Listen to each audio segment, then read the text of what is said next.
ओम शांति। क्या सच में पत्नी के पापों का आधा भाग पति को भोगना पड़ता है? संसार में ये मान्यता है कि पत्नी के पापों का आधा भाग पति को भोगना पड़ता है, लेकिन इसमें सच्चाई कितनी है ये जानना चाहते हैं। तो देखिए, जब शादी होती है तो वहाँ पर एक श्लोक बोला जाता है और एक श्लोक आता है, वो आप पत्नी से वचन लिए जाते हैं कि उद्याने मद्यपाने चा पिता ग्रह गमनेन चा आज्ञा भंगो न कर्तव्यम। निर्जन स्थान, उद्यान, वनादि में ना जाएं, मद्य शराब पीने वाले मनुष्य के सामने ना जाएं, अपने पिता के घर भी मेरी आज्ञा के बिना ना जाएं, धर्म शास्त्रोचित कभी भी मेरी आज्ञा भंग ना करो, तो ही तुम मेरी वागाम में स्थान ग्रहण कर सकती हो, यानी कि तभी तुम मेरी पत्नी बन सकती हो। ऐसे वचन लिए जाते हैं।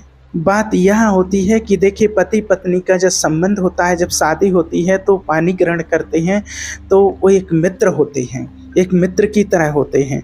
अब कहने का मतलब ये है उस श्लोक में कि आपके शरीर दो हैं लेकिन आपका कर्म एक जैसा होगा। हम दोनों अपनी सलाह से जो भी कार्य करेंगे धर्ममय करेंगे और दोनों धर्म के प्रताप से हम ईश्वर को प्राप्त करेंगे।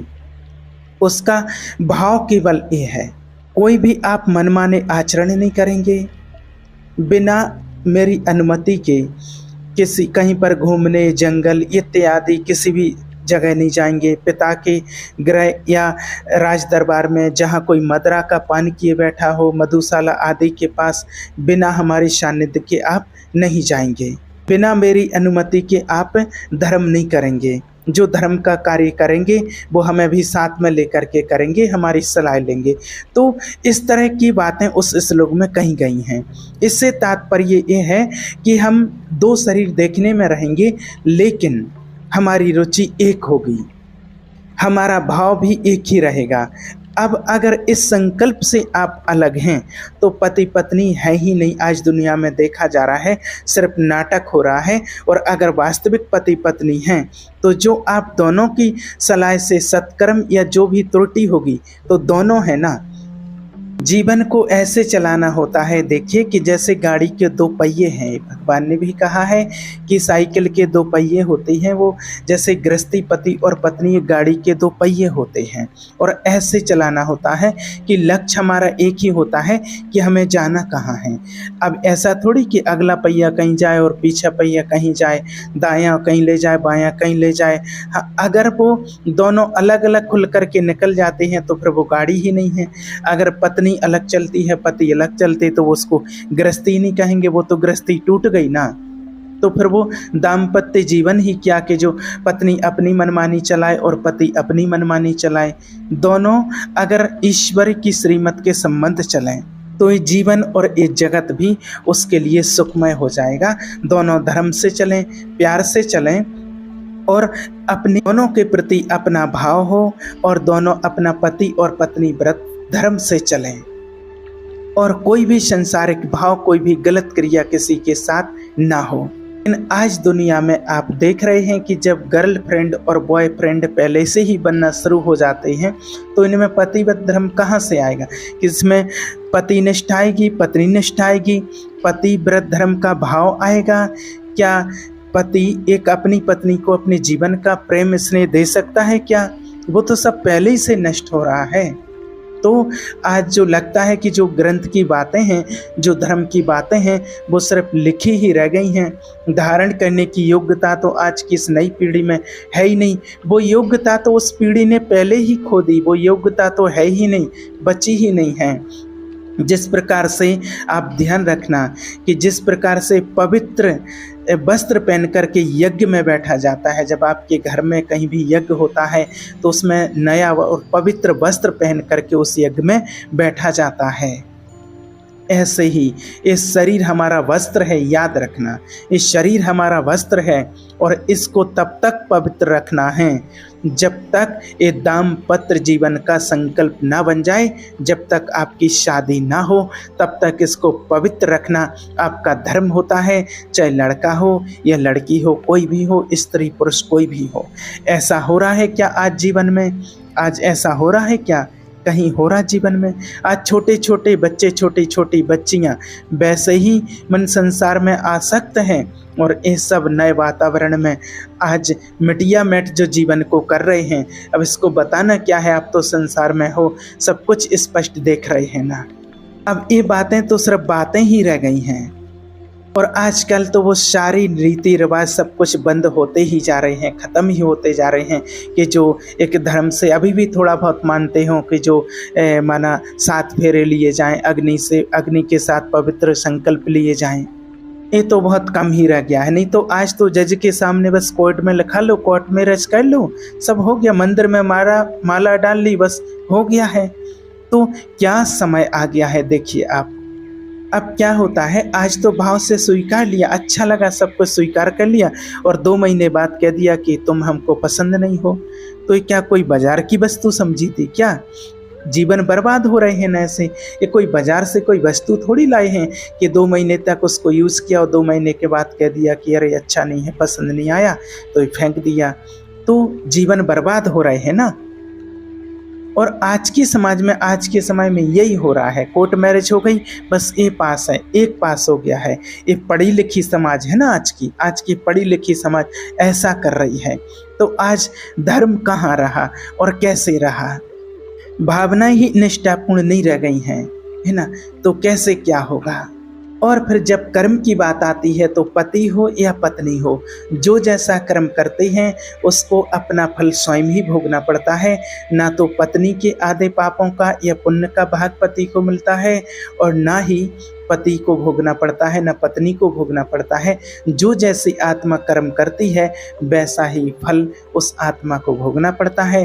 अगर पति के साथ कोई गलत करती है पत्नी तो उसको भोगना पड़ता है, और पति अगर कोई गलत करता है तो पत्नी को भी भोगना पड़ता है। इसमें जो करेगा वो भोगेगा। कोई ना पति भोगता है पत्नी का पापों का भाग, और ना पत्नी भोगती है पति के पापों का भाग।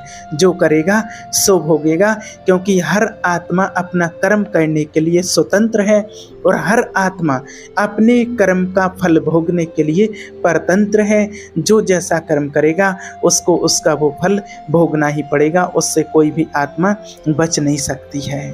क्योंकि अब वो पति विरुद्ध धर्म से ना पत्नी चलती हैं, और ना पत्नी धर्म से, पत्नी के व्रत धर्म से ना पति चलते हैं।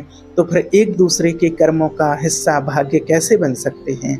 आज जो दुनिया में देख रहे हैं आप सबके सामने स्पष्ट है। अब तो बस देखिए यही है कि जैसे भी बने, और परमात्मा का आप ध्यान करो, परमात्मा का नाम जप करो, अपना कल्याण करो, और अपनी जो युगल हैं, संबंधी हैं, उनका कल्याण करो।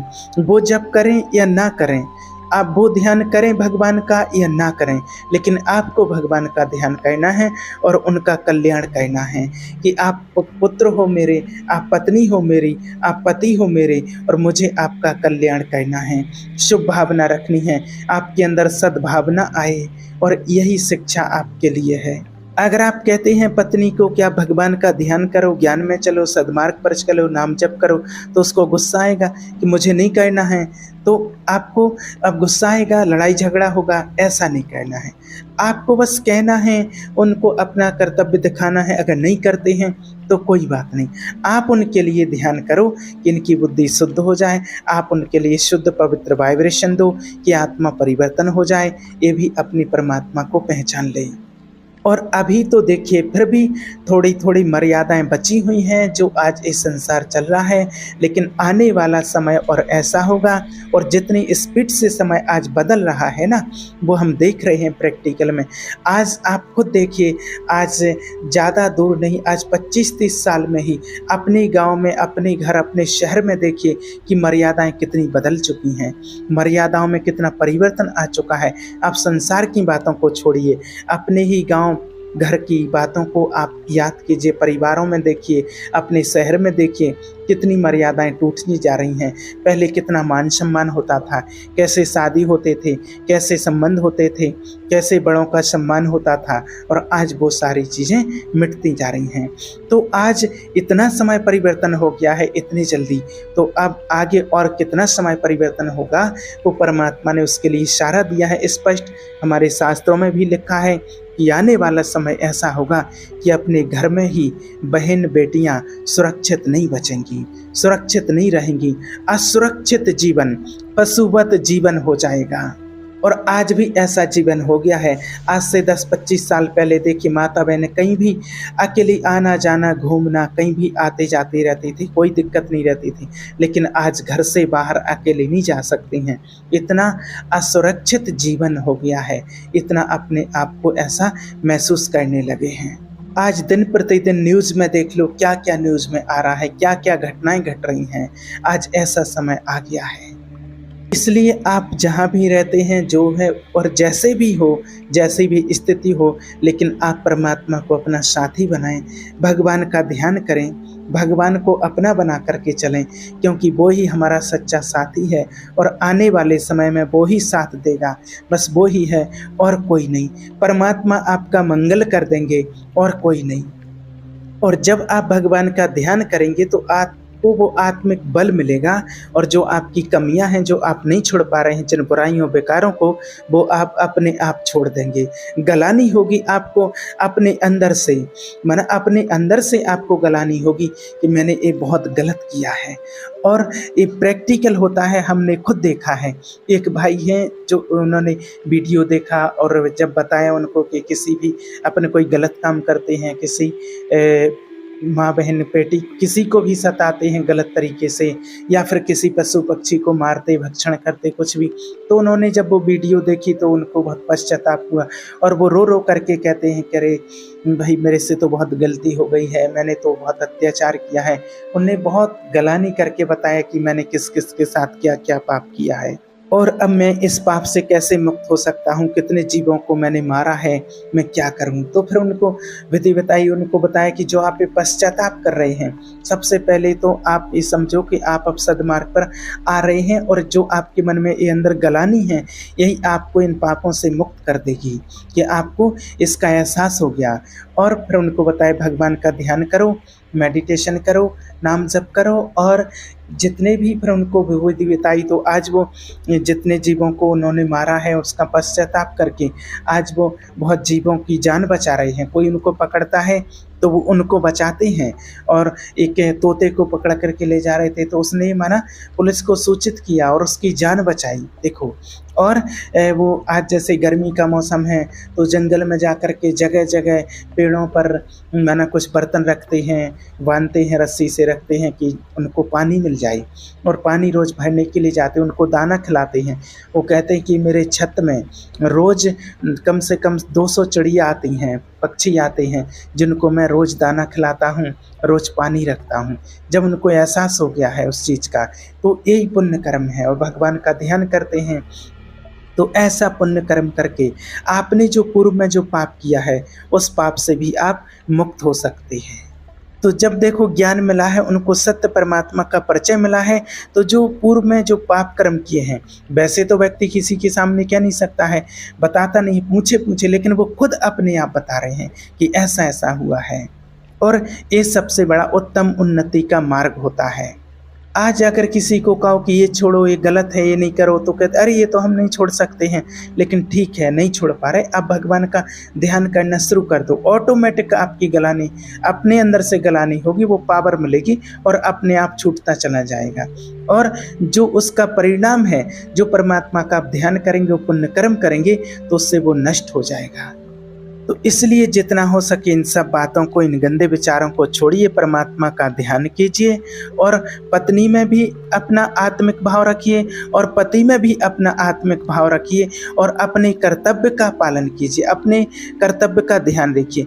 अपने कर्तव्य का अगर अपन ध्यान रखते हैं कि मेरा पति के प्रति क्या कर्तव्य है, और पति भी कहें कि मेरा पत्नी के प्रति क्या कर्तव्य है, मेरा धर्म क्या है, उसका धर्म क्या है, पत्नी का धर्म क्या है, उसके विषय में समय के अनुसार अगर आप उसको शिक्षा देने चलेगो तो आप अपने धर्म को खो दोगे। फिर आपको क्रोध आ जाएगा, फिर उससे जलन पैदा करने वाला व्यवहार करने लगोगे, और हो सकता है क्रोध में हिंसा आदि दोष बड़े बड़े हो जाते हैं। इसलिए आपसे यही प्रार्थना है कि आप अपने कर्तव्य का पालन करें कि मेरी पत्नी आई है मेरे पास, तो मेरा उसके प्रति क्या कर्तव्य है, बस ये ध्यान रखना है। पर आप कभी दुखी नहीं हो सकते हैं।